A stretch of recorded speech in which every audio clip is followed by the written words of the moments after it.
अभी आप सुन रहे हैं डीजे निरंजन मरकाम मिक्स किया हुआ गाना।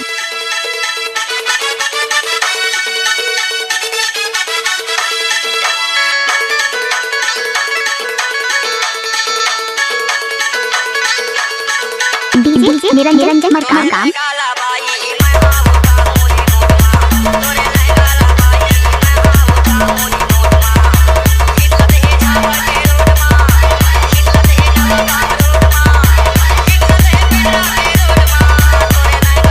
DJ Niranjan Markam.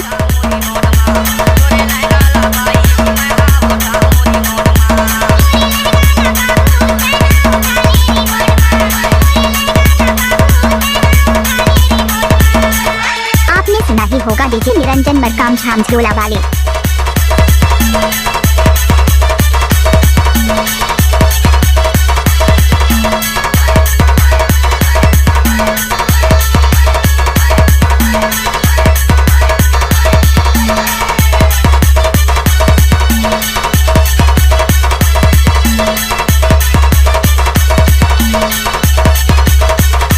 DJ Niranjan Markam.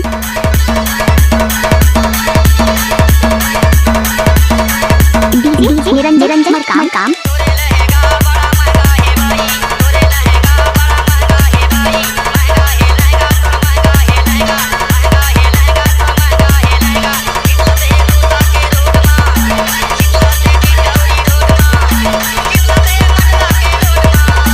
DJ Niranjan Markam.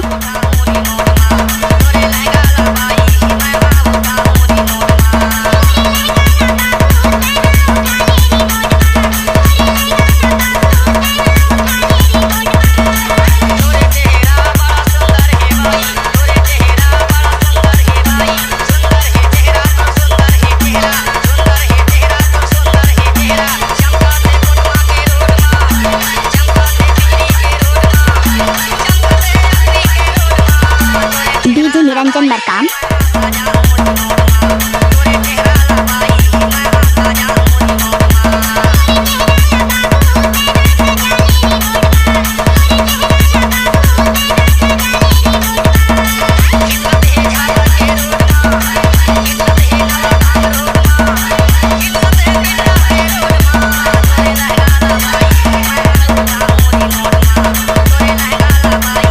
आपने सुना ही होगा डीजे निरंजन मरकाम मामा टोला वाले।